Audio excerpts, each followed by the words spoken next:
Astrologer অনন্যাদি YouTube চ্যানেলে আপনাদের সবাইকে স্বাগত। আজকে বলবো যে সুপারি তো আমরা অনেকেই খাই, যারা পান খাই তাদের সুপারি খেতেই হয়, এবং আমাদের এই সুপারি খাওয়া বাদেও কিন্তু আমাদের নানান পুজোতে শুভ কাজে ব্যবহৃত হয়। সেটা বিবাহের ক্ষেত্রে লাগে, আমাদের পুজো আচ্ছায় লাগে, এবং মা লক্ষ্মী এবং গণেশের প্রিয় কিন্তু সুপারি।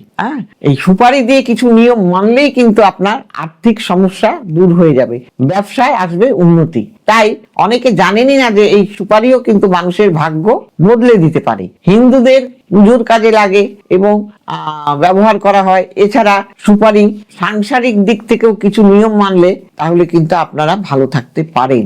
এইবার আর্থিক সমস্যা থেকে মুক্তি পেতে আপনি কি করবেন? সুপারি দিয়ে গণেশজির পুজো করুন, এবং সেই সুপারি লাল কাপড়ে বেঁধে বা হলুদ কাপড়ে বেঁধে আপনি সেটা আপনার অর্থের জায়গায় রেখে দিন।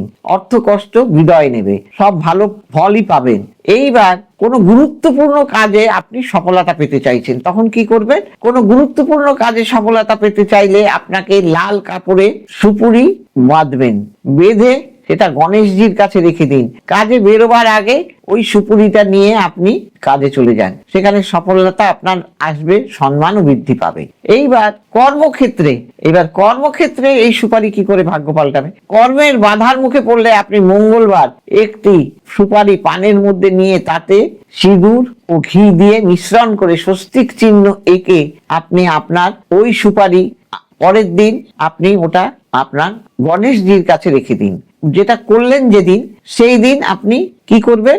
আপনি একটি সুপারি নেবেন, সেটা একটা পান পাতার মধ্যে রাখবেন, তাতে কি দেবেন? সিঁদুর ও ঘি মিশ্রণ করে স্বস্তিকার চিহ্ন আঁকুন। তারপরে ওই সুপারি ওই দিন একটা পাতার মধ্যে রেখে পান পাতার মধ্যে রাখুন, এবং সমস্ত এতে গণেশজির কাছে নিয়ে রেখে দেবেন। এতে আপনার পান পাতার মধ্যে রাখলে সমস্ত বাধা কেটে যেয়ে আপনি সফলতায় পৌঁছে যাবেন। বিবাহ সংক্রান্ত বাধা। এইবার বিবাহ সংক্রান্ত বাধা আসলে পরে রূপালী বর্ণের একটা বাক্স নেবেন, তাতে একটি সুপুরি রাখুন এবং সিঁদুর মাখিয়ে রাখবেন। সেটা পূর্ণিমার দিন সেটি বার করে চাঁদের আলোর নিচে রেখে দিন, এতে আপনার বিয়ের বাধা কেটে যাবে। এইভাবে যদি আমরা সুপুরি দিয়ে কাজ করতে পারি তাহলে কিন্তু আমাদের অনেক বাধাই কেটে যাবে। সবাই ভালো থাকবেন, নমস্কার।